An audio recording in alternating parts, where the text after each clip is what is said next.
사도신경하심으로 우리의 신앙을 고백하도록 하겠습니다. 전능하사 천지를 만드신 하나님 아버지를 내가 믿사오며 그 외아들 우리 주 예수 그리스도를 믿사오니 이는 성령으로 잉태하사 동정녀 마리아에게 나시고 본디오 빌라도에게 고난을 받으사 십자가에 못 박혀 죽으시고 장사한 지 사흘 만에 죽은 자 가운데서 다시 살아나시며 하늘에 오르사 전능하신 하나님 우편에 앉아 계시다가 저리로서 산자와 죽은 자를 심판하러 오시리라.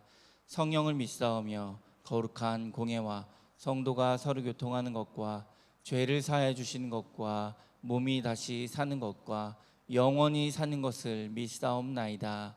아멘.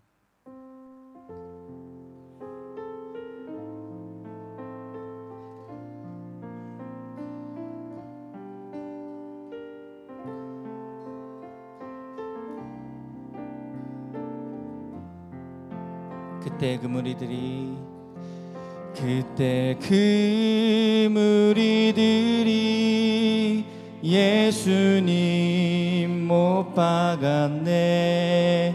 녹슨 세계의 그 못으로 망치 소리 내 맘을 울리면서 들렸네. 그 피로 내 죄 씻었네.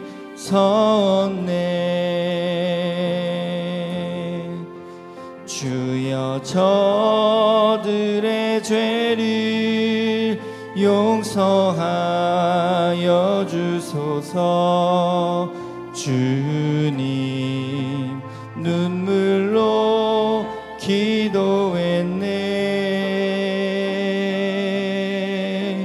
귀중한 그 몸의 피 나를 위해 흘렸네.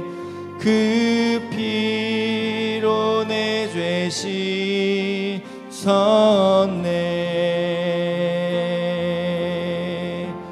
비웃는 그 무리들 주님 옷 벗긴 후에 주님 몸 깊이 찔렀네. 귀중한 그 몸의 피 나를 위해 흘렸네. 그 피로 내 죄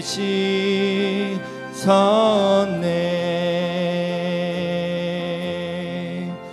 주여 나의 영혼을 받아 주시옵소서.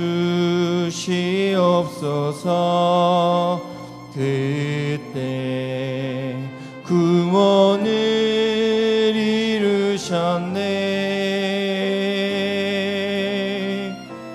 마지막 피 한 방울 나를 위해 흘렸네.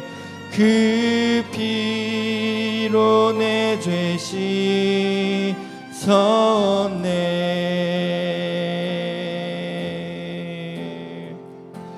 보혈을 지나 하나님 품으로, 보혈을 지나 아버지 품으로, 보혈을 지나 하나님 품으로 한 걸음씩 나가네. 보혈을 지나, 보혈을 지나 하나님 품으로, 보혈을 지나 아버지 품으로, 보혈을 지나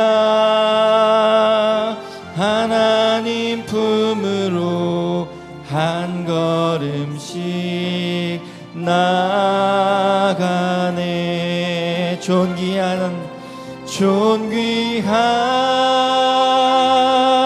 주 보혈이 내 영을 새롭게 하시네. 존귀한 주 보혈이 내 영을 새롭게 하네. 보혈을 지나 하나님 품으로 보혈을 지나 아버지 품으로 보혈을 지나 하나님 품으로 한 걸음씩 나가네. 존귀한 주 보혈이 존귀한 주 보혈이 내 영을 새롭게 하시네. 존귀한 주 보혈이 내 영을 새롭게 하네. 존귀한 주 보혈이 내 영을 새롭게 하시네. 존귀한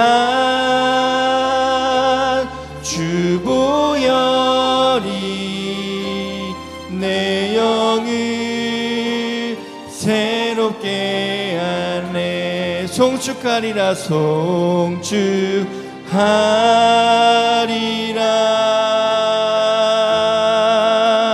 화목해 하신 주 나의 모든 죄 깨끗게 하셨네.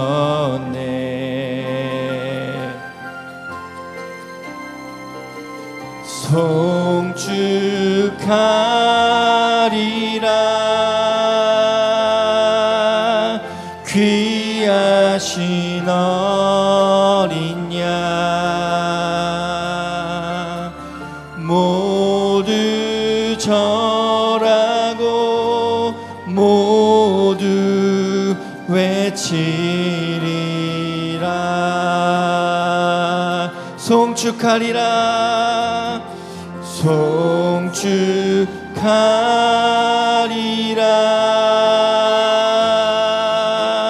화목해 하신 주 나의 모든 죄 깨끗게 하셨네.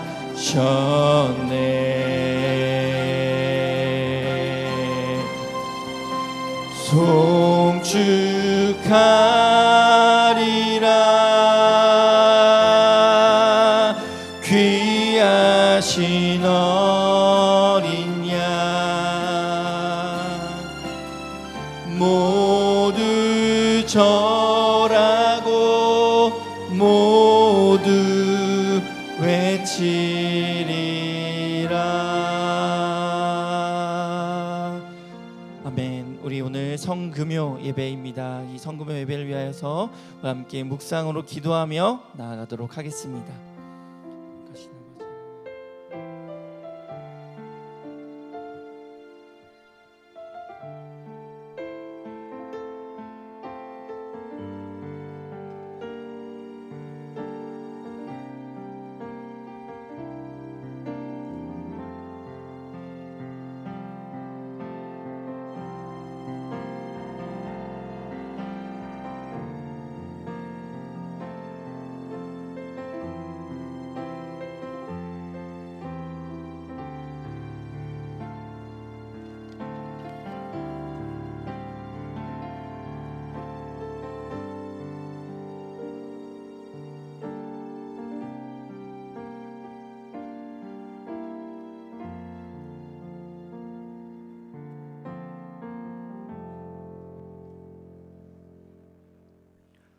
사랑과 은혜와 자비가 무한하신 아버지 하나님, 존귀와 영광과 또 찬양을 올려드립니다.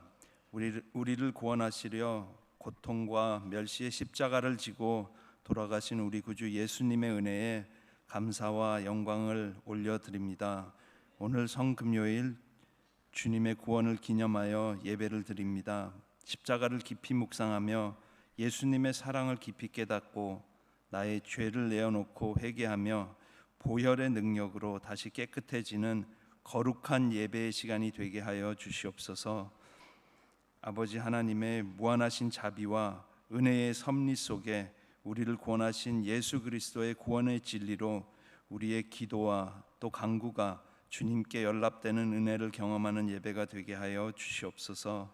회막을 찢으시고 찾아오시는 아버지의 은혜에 감격과 감사가 충만하게 하여 주시옵소서. 오늘 특별히 성찬의 은혜를 베풀어 주셔서 감사합니다. 이 성찬에 참여하는 저희들에게 회개하는 마음을 주시옵소서. 회개에 진실을 더하여 주시고 또 진실에 용기를 더하사 참 회개와 죄 사함의 기쁨으로 살아갈 수 있는 그리스도인이 되게 하여 주시옵소서.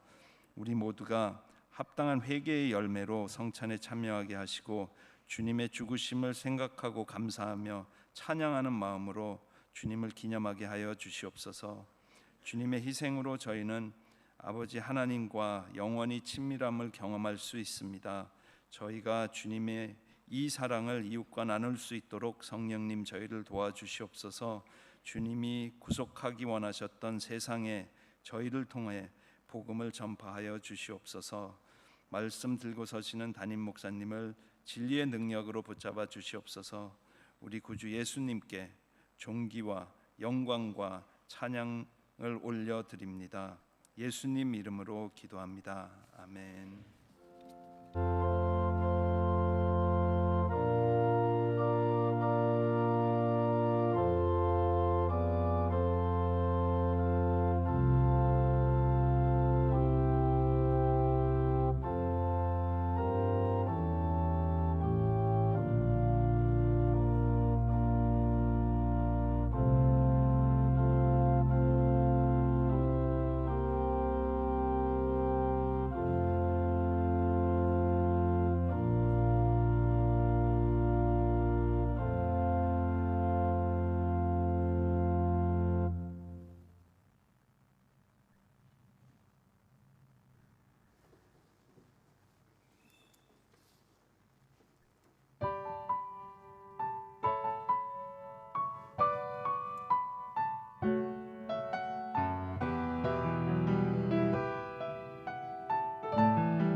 We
함께 말씀 보도록 하겠습니다. 오늘 함께 보실 말씀은 히브리서 5장 7절에서 9절의 말씀입니다. 히브리서 5장 7절에서 9절의 말씀, 우리 한 절씩 교독한 이후에 마지막 9절 말씀 함께 읽도록 하겠습니다.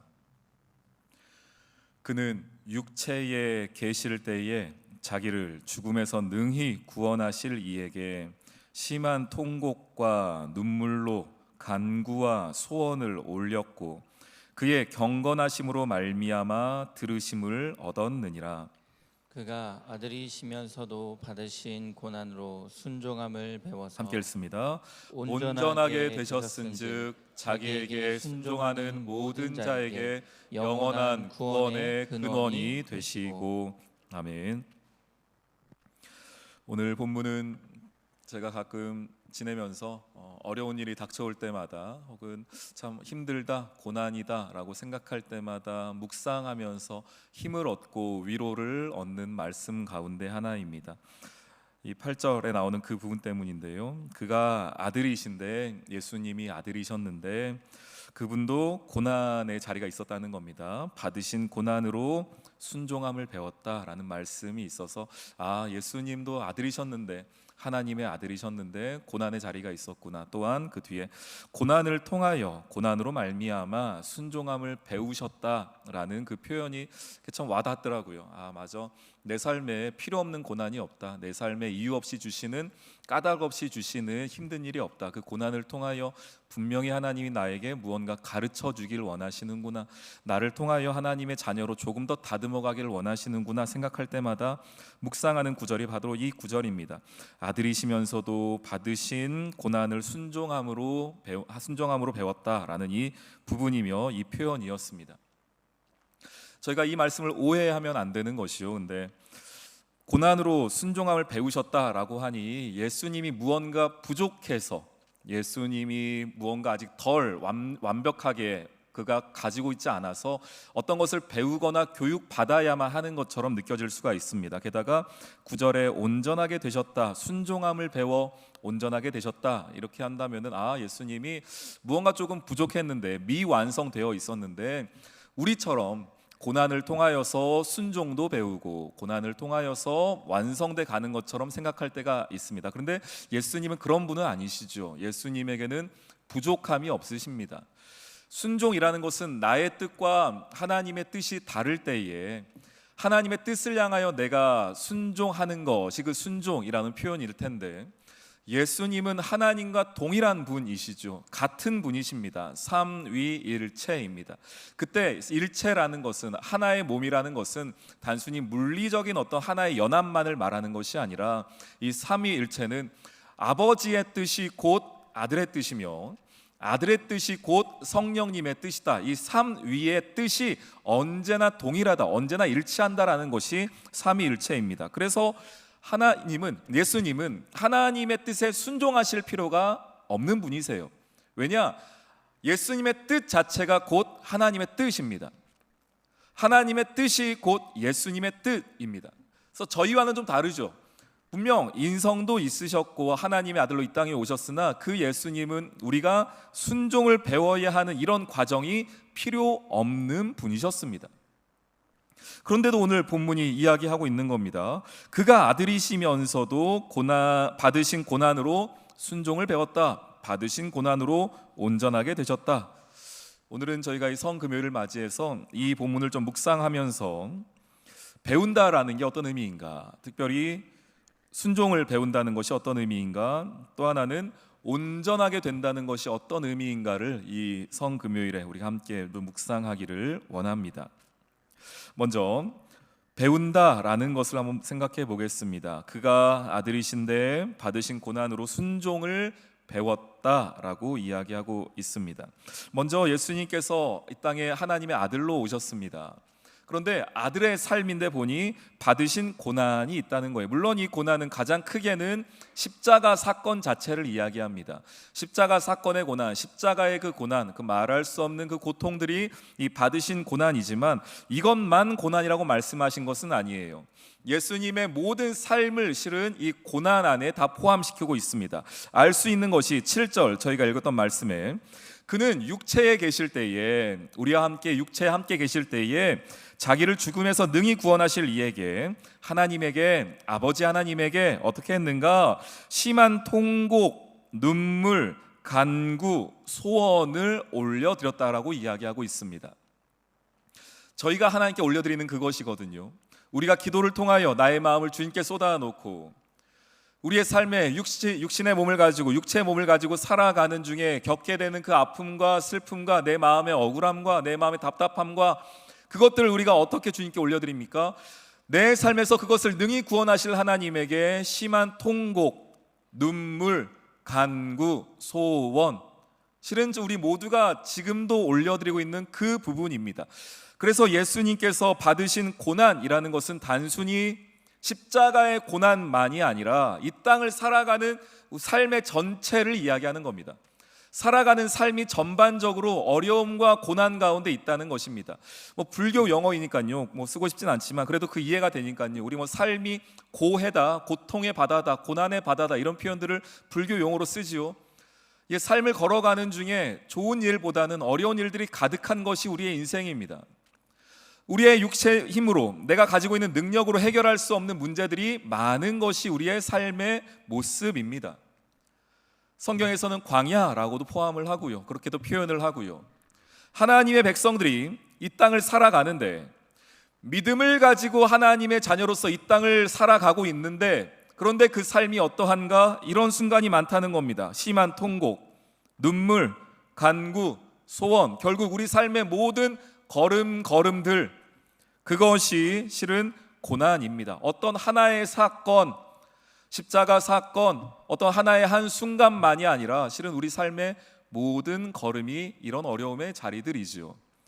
그런데 하나님께서 주신 은혜가 무엇이냐면 그 고난이 거저 오는 고난이 아니라는 거예요. 까닭 없이 그 고난이 내 삶에 닥쳐오는 것이 아니라는 겁니다. 첫 번째, 예수님께서 자기를 죽음에서 능히 구원하실 이 능력이 있는 분, 어떤 능력? 그 어려움의 상황에서 구원하실 수 있는 능력이 있는 분이 내 삶에 여전히 하나님 되고 계십니다. 내 삶에 여전히 주권자 되고 계십니다. 그것을 알기에 이 눈물이 그저 아프고 슬프고 힘들어서 흘리는 의미 없는 눈물이 아니라 이 눈물을 통하여서 하나님을 깨닫게 하고 하나님을 만나게 하는 고난과 고통이 되는 것이죠. 그리고 그 고난을 통하여서 우리가 하나를 더 배우게 됩니다. 무엇이냐? 내 삶을 향한 하나님의 뜻과 계획이에요. 예수님을 향한 뜻과 계획은 무엇이었을까요? 예수님께서 이 땅에 오셔서 그렇게 심한 통곡과 눈물을 흘리셔야 하는 이유가 무엇이었습니까? 예수님을 향한 하나님의 뜻은 무엇이었습니까? 고린도전서, 제가 읽겠습니다. 고린도전서 1장 21절 말씀해 보면 예수님이 이 땅에 오신 뜻을 하나 이야기합니다. 이렇게 말해요. 하나님이 지혜에 있어서는 이 세상이 자기 지혜로 하나님을 알지 못하므로 하나님께서 전도에 미련한 것으로 믿는 자들을 구원하시기를 기뻐하신다라고 이야기합니다. 하나님의 뜻은 무엇이냐? 예수님을 통하여 예수가 알기 원하였던 하나님의 뜻은 무엇인가? 예수님을 통하여 이 땅에 보여주고 싶은 하나님의 뜻은 바로 이겁니다. 무엇인가? 구원받기를 기뻐하시는 하나님, 단 한 영혼도 놓치길 원하시지 않는 하나님, 단 한 영혼도 지옥에 가는 것을 바라시지 않는 하나님, 구원하시는 것을 기뻐하시는 그 하나님의 뜻, 그것이 하나님께서 예수를 통하여 이 땅에 보여주고 싶은 뜻이었습니다. 우리의 삶을 향하여서도 하나님께서 하나님의 뜻을 이루어가고 계십니다. 어떤 뜻인가? 그저 목사만 혹은 소명받은 어떤 몇몇의 사람들만이 아니라 여러분 삶에 하나님이 깨닫길 원하시고 순종하길 원하시는 하나님의 뜻이 있습니다. 그것은 구원하시기를 기뻐하시는 하나님의 그 구원을 이 땅 가운데에 증거하고 나타내고 선포하며 살아가는 것입니다. 하나님의 구원, 십자가로 말미암은 그 하나님의 놀라운 사랑, 그 은혜, 그 크신 은혜가 내 삶을 통하여 이 땅에서 이루어지는 것을 하나님이 기뻐하고 원하고 계십니다. 우리는 하나님의 뜻에 순종한다라고 할 때에 생각을 해보면 항상 나의 뜻과 하나님의 두 개의 뜻을 놓고서 어느 것이 더 내 삶에 중요한가, 어느 것이 더 지금 내 삶에 유익한가를 따지고 있습니다. 하나님께서 고난을 주시는 이유는 어떤 것이 더 중요하며 무거운 건지를 깨닫게 하시는 거예요. 내 삶에 변하지 않는 하나의 진리, 내 삶의 그 무엇과도 바꿀 수 없는 하나님의 뜻이 무엇인지를 깨닫게 하는 데에 중요한 도구가 무엇이냐면 심한 통곡과 눈물, 고난이라고 말씀하셨던 그 내 삶의 어려움의 순간들입니다. 예수님은 그걸 보여주고 계신 거예요. 그래서 예수님은 실은 이런 고난을 당할 필요가 없었습니다. 고난으로 순종을 배울 필요가 없었습니다. 왜 예수님에게 고난이 있었는가? 그건 철저하게 저와 여러분 때문입니다. 우리 때문이에요. 하나님의 백성들이 고난을 통하여 배워야 할 그 한 가지, 하나님의 뜻이 무엇인가를 향한 그 순종의 마음을 하나님은 깨닫기를 원하셨습니다. 이 고난주간 성금요일을 지나면서 여러분들은 어떤 것을 좀 묵상하셨습니까? 어떤 것에 여러분 마음을 좀 깊이 두고 계셨습니까? 오늘 하루 금식하시면서 여러분들은 어디에 집중하고 계셨습니까? 무엇을 위한 고난이며 무엇을 위한 금식이셨습니까? 오늘 새벽에도 말씀드렸지만 이 금식 혹은 우리의 고난을 마치 고행하는 것처럼 혹은 나의 의를 쌓기 위한 그런 선행으로 우리가 접근해서는 안 됩니다. 이 고난을 통하여 우리가 배워야 할 것은 예수님의 그 순종, 하나님의 뜻에 순종하셨던 예수님의 마음입니다. 여러분 삶에 닥쳐오는 고난을 해석할 수 있는 은혜가 있기를 주님의 이름으로 축원합니다. 두 번째인데요, 고난으로 말미암아 온전하게 되셨다라고 말씀하세요. 8절에 온전하게 되셨은즉, 고난으로 온전하게 되셨다라는 것은 어떤 의미일까요? 무엇을 온전하게 하셨을까요? 예수님이 십자가에서 마지막에 하셨던 그 말씀은 내가 목마르다라고 하신 이후에 영원히 떠나시면서 다 이루었다라는 말씀이었습니다. 무엇을 다 이루신 것입니까? 하나님의 뜻과 하나님의 사랑과 하나님의 은혜를 다 이루신 것입니다. 그 하나님의 사랑 안에는 말할 수 없는 저주도 포함되어 있었습니다. 왜냐? 하나님의 사랑은 공의를 함께 하기 때문입니다. 죄인인 우리가, 하나님께 가까이 갈 수 없었던 우리가 예수 그리스도의 그 고난으로 말미암아 온전케 되는 것은 이제는 더 이상 내 죄값으로 말미암은 내 삶의 어려움들과 내 삶의 사망과 내 삶의 죽음이, 영원한 죽음과 심판이 더 이상 나와 관계 없다는 하나님의 선포였습니다. 더 이상 우리는 심판과 죽음이 우리의 삶을 묶지 못합니다. 예수님이 다 이루었다라는 것은 이제 우리의 삶에 온전한 생명이 다 이루어졌다는 겁니다. 원래라고 한다면 하나님 앞에 섰을 때의 심판의 저주를 받았어야 할 영혼인데 그 심판이 더 이상 상관없이 영원한 생명, 영원한 영광만이 가득한 삶이 다 이루어졌다라고 예수님이 말씀하십니다. 오늘 예수님이 그러시면서 고난으로 온전케 되셨다라고 이야기합니다. 이건 예수님이 무언가 부족하여서 온전케 된 것이 아니라 저와 여러분에 대한 온전함을 말하고 있습니다. 우리가 어찌 온전할 수 있습니까? 예수 믿었다고 하여서 우리 삶이 온전해졌습니까? 아닐 겁니다. 우리의 삶은 여전히 부족합니다. 여전히 연약하고요. 여전히 미완성되어져 있습니다. 무엇이 우리 삶에 온전하여졌습니까? 먼저는 하나님과 나의 그 관계가 온전하여졌습니다. 그전에는 하나님께 나아갈 수 없었고 죄인이었으며 마치 동에서 서가 먼 것처럼 주님으로부터 멀리 떨어져 있던 우리가 이제는 온전한 하나님과의 관계를 누리게 되었습니다. 아버지와 아들의 관계를 누리게 되었으며 창조주와 피조물의 관계를 온전하게 회복하게 되었습니다. 그 온전하게 관계가 회복되고 나니 누리게 되는 온전함은 무엇이냐면 내 삶을 향한 하나님의 사랑과 은혜를 온전하게 받게 되었습니다. 하나님의 뜻이 무엇인지, 하나님의 계획이 무엇인지, 하나님의 뜻과 계획에 집중하는 온전함이 생겼습니다. 그전에는 이 세상의 사람들과 똑같이 세상의 기준을 가지고 세상의 방법을 가지고 살아가려고 발버둥 쳤던 우리라고 한다면, 예수님이 고난을 통하여 만들어주신 그 온전함으로 말미암아 나도 하나님 자녀로 마치 예수님이 그리하셨던 것처럼 어떻게 나의 삶을 온전하게 하나님의 뜻에 합당하게 드릴 것인가, 하나님의 뜻과 계획을 이 땅 가운데 어떻게 내가 증거하고 증명하며 살 것인가, 하나님의 뜻을 온전히 이룬다는 것이 무엇인가를 기도하고 주님께 간구하게 된 인생이 됩니다. 비전이 생기는 것이죠. 소명이 생기는 겁니다. 온전한 소명입니다. 내 뜻, 내 계획이 아니라, 세상의 뜻, 세상의 방법이 아니라 하나님의 뜻에 합당한 온전한 계획을 우리가 주님께 구하게 되는 것입니다. 히브리서 많이 좀 독특하게 쓰이는 게 있는데요, 이 온전케 되다라는 말을 보았더니 신약 성경 25번 정도가 등장을 합니다. 그런데 놀랍게도 히브리서에서만 14번이나 쓰이게 됩니다. 히브리서의 매우 중요한 주제 중에 하나가 이 온전함이라는 주제인데, 다른 곳에서는 온전하게 하다, 완성시키다 뭐 이런 용도로 쓰여요, 단어의 뜻이. 그런데 히브리서에서 쓰이는 온전함에는 매우 독특한 뜻이 하나가 쓰입니다. 뭐냐면 봉헌하다예요. 봉헌하다. 히브리서는 구약 성경의 많은 그림들을 가지고 옵니다. 그림 언어들을 가지고 오고 제사의 율법들과 이런 것들을, 구약에 있었던 많은 말씀들을 가지고 와서 예수 그리스도로 새롭게 해석을 하는 것이 히브리서의 특징인데, 히브리서에서 말하는 온전함이라는 무엇인가를 보았더니 봉헌하다예요. 봉헌하다, 하나님께. 그러면 이 말씀이 이렇게 읽히는 겁니다. 그가 아들이시면서도 받으신 고난으로 순종함을 배워서 봉헌하셨으니 라는 거예요. 봉헌하셨다. 자기를 봉헌했다는 거예요. 주님께 드렸다는 겁니다. 무엇을 통하여? 고난을 통하여, 순종을 통하여 주님께 드렸다라고 이야기하고 있습니다.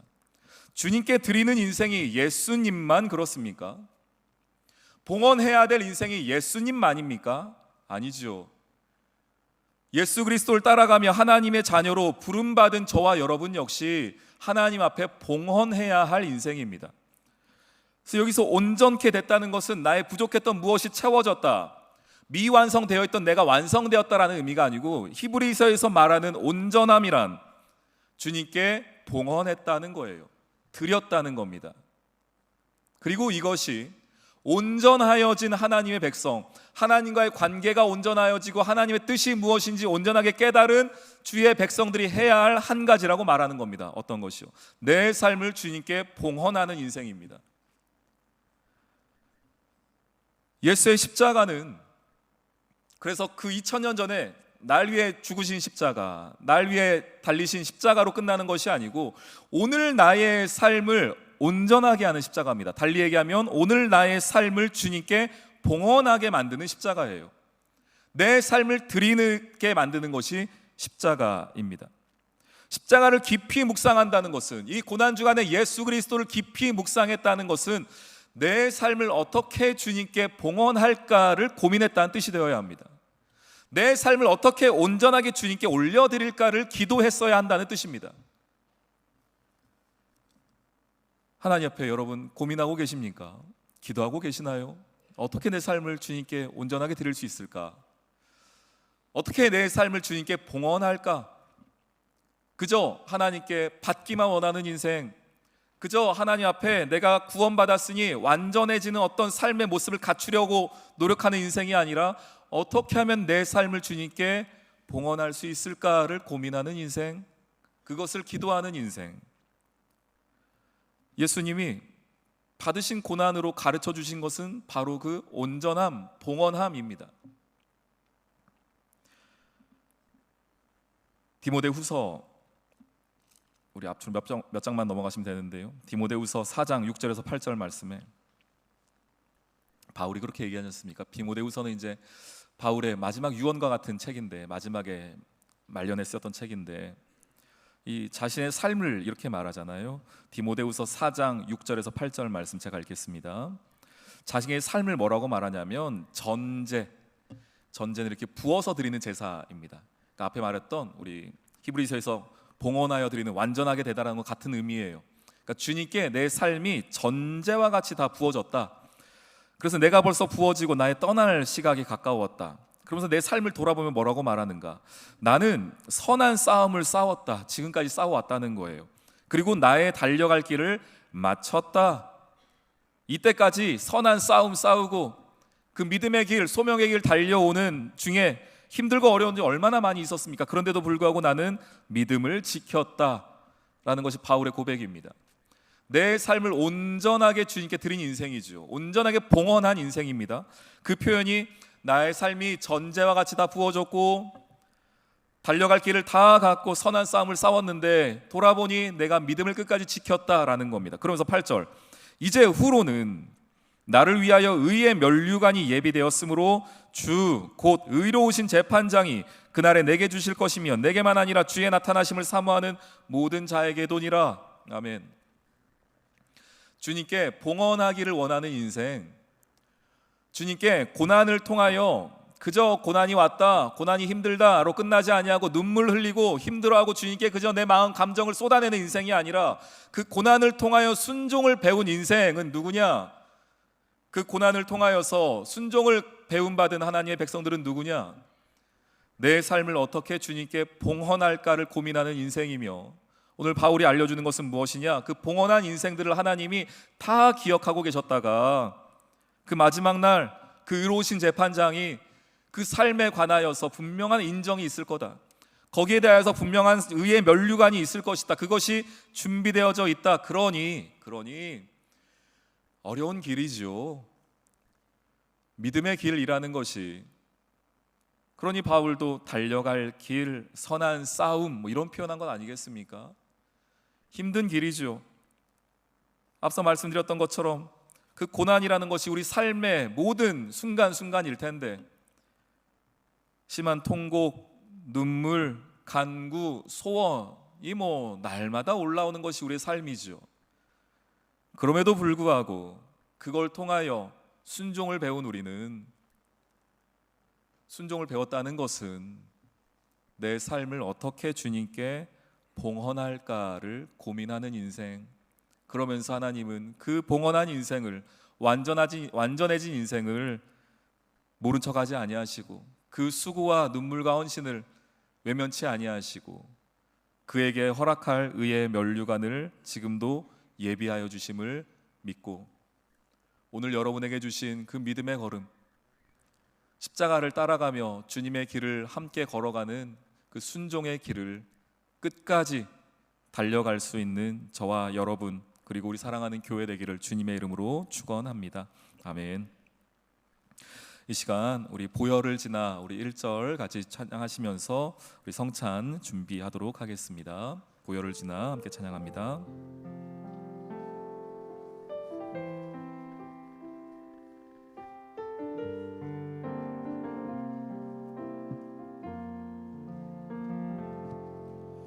보혈을 지나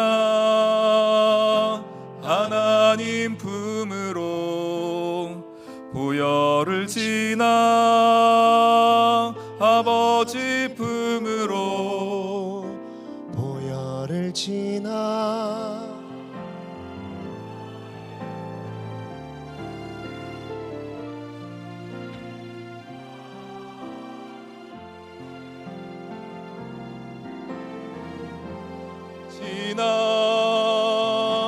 하나님 품으로, 보혈을 지나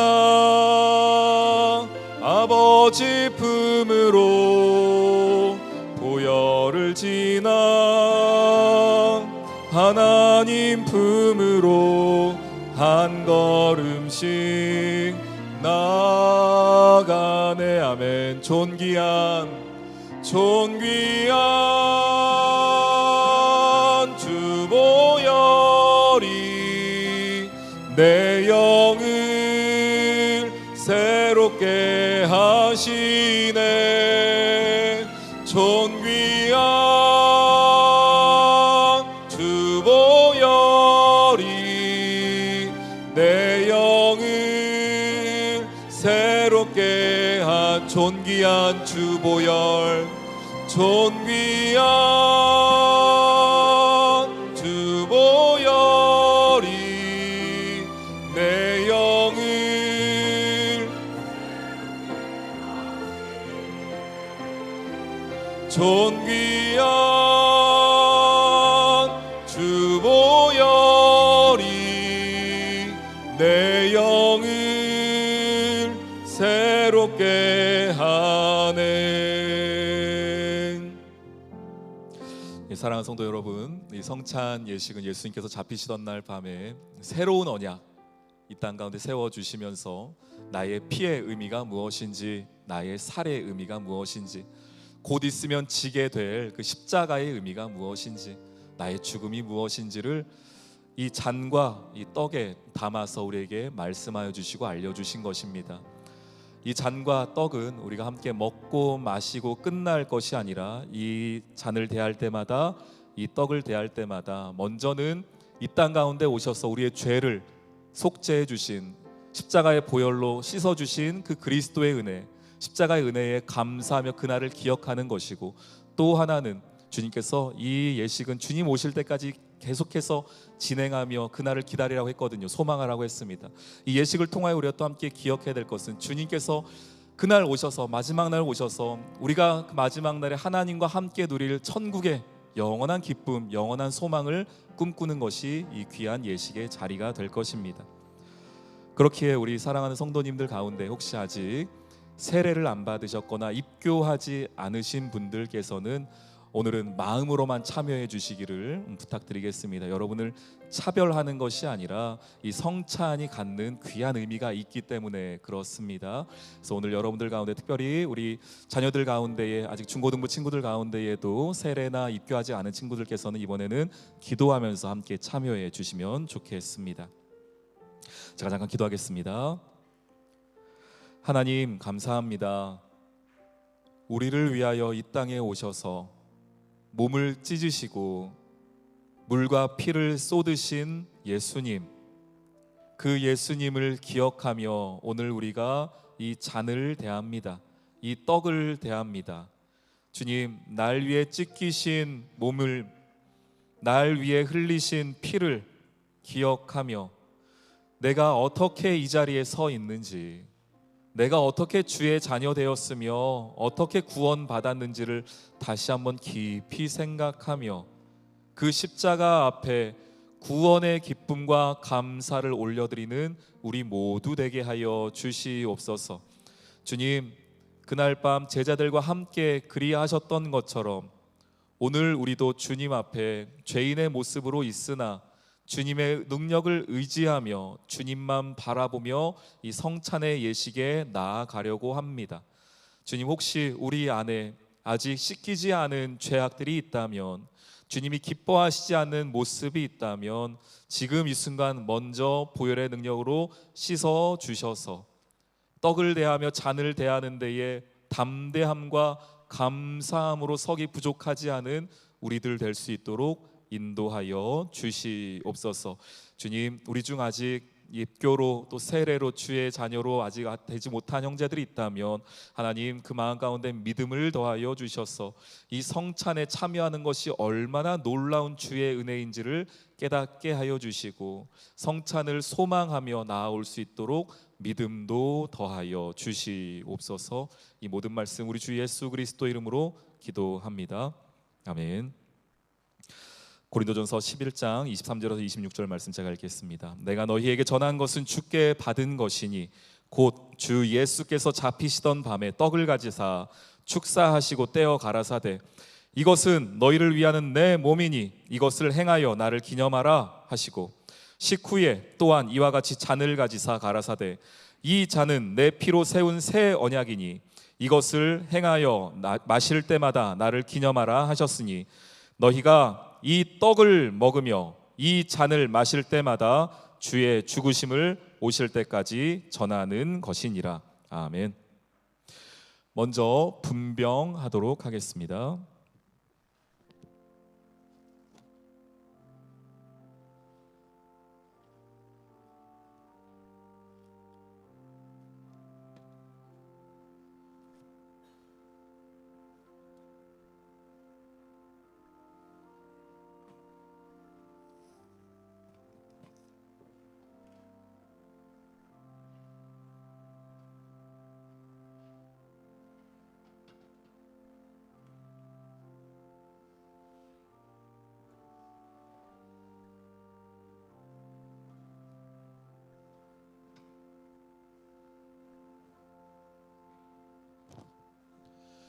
떡은 다 같이 받으신 후에 함께 들도록 하겠습니다. 받으신 분들께서는 기도로 준비해 주십시오.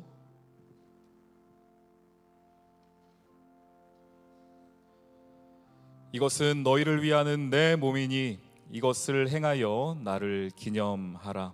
아멘.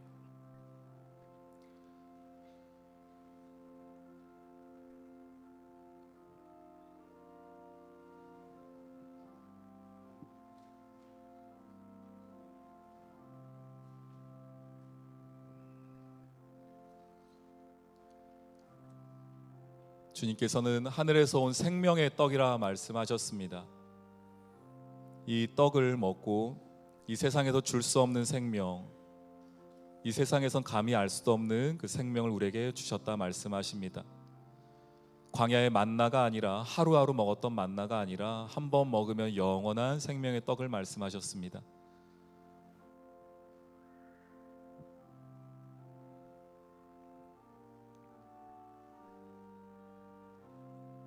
떡을 받으셔야 되는데 못 받으신 분들께서는 손을 들어 표해 주십시오.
다 같이 떡을 들도록 하겠습니다.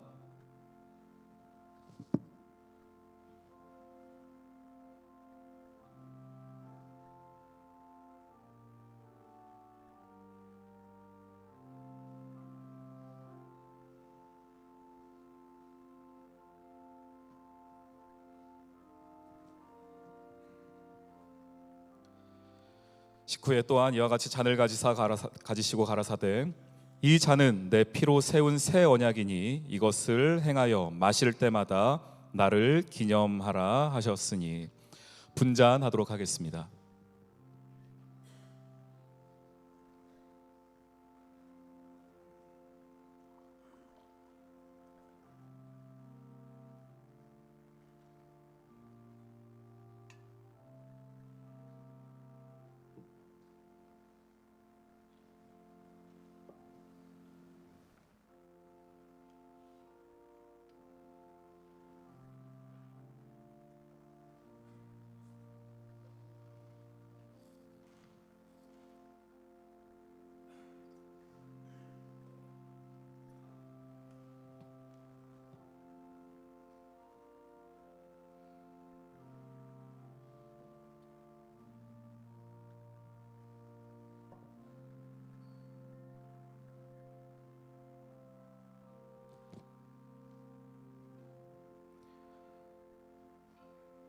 잔도 다 같이 받으신 후에 함께 들도록 하겠습니다. 먼저 받으신 분들께서는 기도로 준비해 주십시오.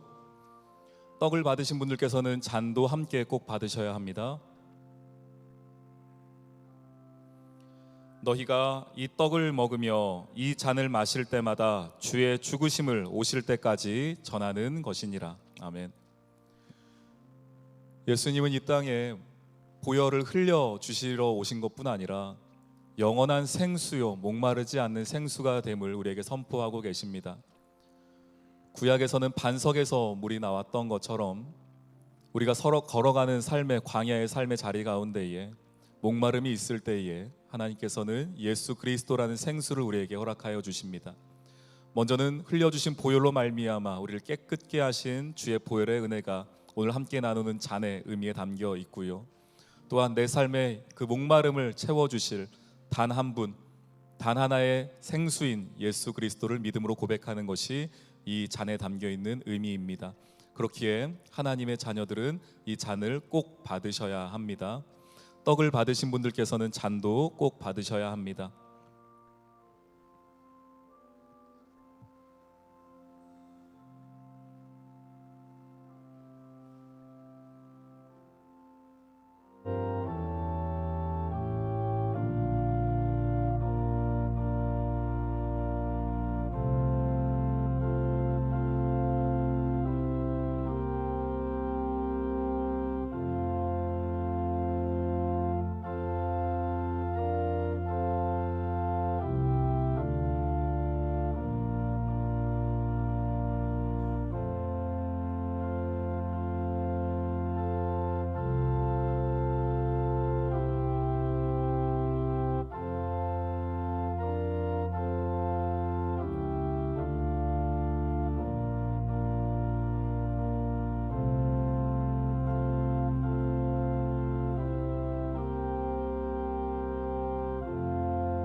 함께 잔을 들도록 하겠습니다.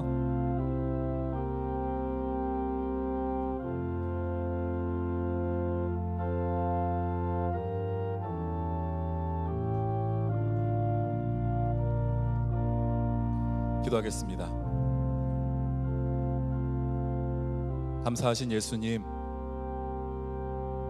이 땅에 오셔서 우리를 위하여, 아니 나를 위하여 그 몸 찢으시고 피 흘려 주셔서 주의 자녀로 삼아 주시니 감사합니다.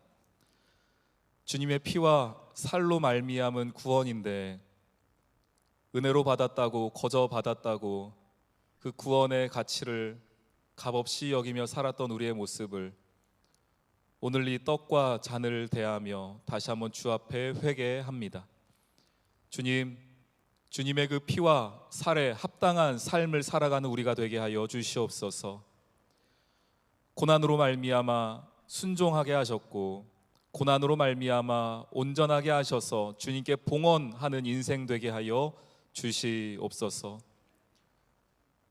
우리 안에 구원이 멈춰 있지 않게 하시고 주님 오실 때까지 이 떡과 잔을 나누며 주님의 오심을 기다리라 말씀하셨사오니 이 일을 행하며 우리 사랑하는 교회가 주의 사랑과 은혜를 이 땅 가운데 증거하고 선포하며 주님이 맡겨주신 귀한 사명 감당하는 교회 되게 하여 주시옵소서. 주님, 오늘 이 밤 예수의 십자가에 못 박히신 그 예수님을 기억하며 사흘간 무덤 속에 머물러 계셨던 주님을 묵상합니다. 그곳에 내가 있었어야 하고 사흘이 아니라 영원토록 사망의 권세에 묶여 있어야 했을 우리들인데 주님께서 십자가 져 주심으로 말미암아 주님은 무덤에 계시고 저는 생명에 있습니다.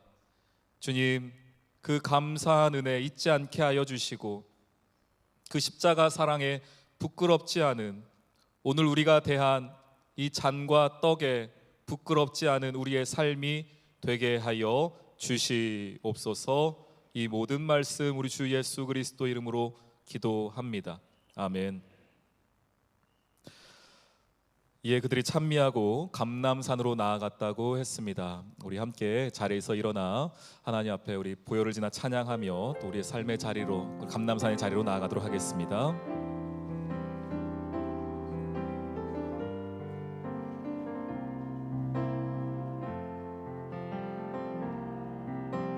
보혈을 지나 하나님 품으로, 보혈을 지나 아버지 품으로, 보혈을 지나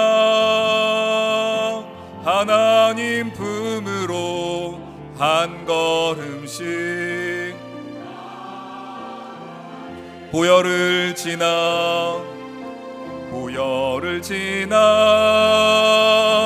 하나님 품으로, 보혈을 지나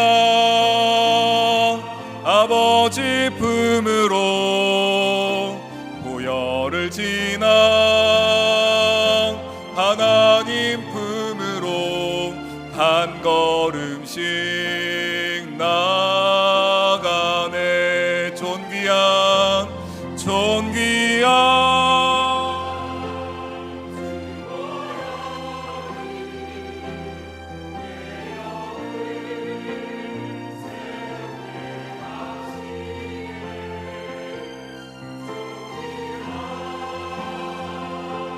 주 보혈이 내 영을 새롭게 하. 존귀한 주 보혈, 존귀한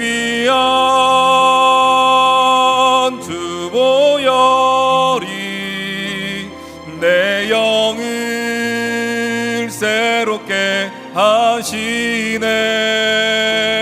존귀한 주 보혈이 내 영을 새롭게 하네. 자, 기도합니다. 하나님 감사합니다. 성금요 예배를 맞이하여 다시 한번 십자가의 의미를, 십자가의 사랑을, 그 은혜를 깨닫고 묵상할 수 있는 은혜 주시니 감사합니다. 주님, 그 십자가 날마다 생각한다며 살아가고 있었는데 어느 순간 그거 다 잊어버리고 주의 뜻도, 주의 계획도, 주의 사랑도 잊어버리고 순종은커녕 내 마음대로 살았던 우리 삶을 주 앞에 다시 한번 회개하오니, 주여 고난을 통하여서 순종을 배우게 하시고, 고난을 통하여 주의 뜻을 깨닫게 하시며, 고난을 통하여 나의 삶을 온전케 하여 주님께 봉헌하는 우리 모두들 될 수 있도록 인도하여 주옵소서.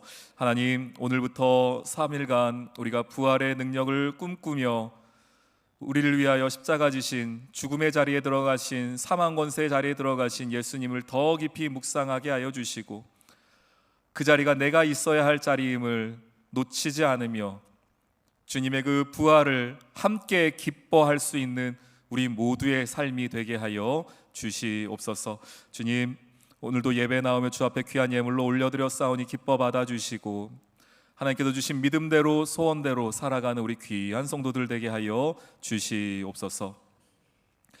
이제는 우리 주 예수 그리스도의 은혜와 하나님의 사랑하심과 성부 성자 성령님의 교통하심의 역사가, 고난을 통하여 순종을 배우고 고난을 통하여 온전하여져서 나의 삶을 주님께 봉헌하기를 소망하는 우리 사랑하는 성도들의 삶의 자리 위에, 우리 사랑하는 교회 위에 하나님의 크신 은혜와 사랑이 지금으로부터 영원까지 함께 있을지어다. 아멘.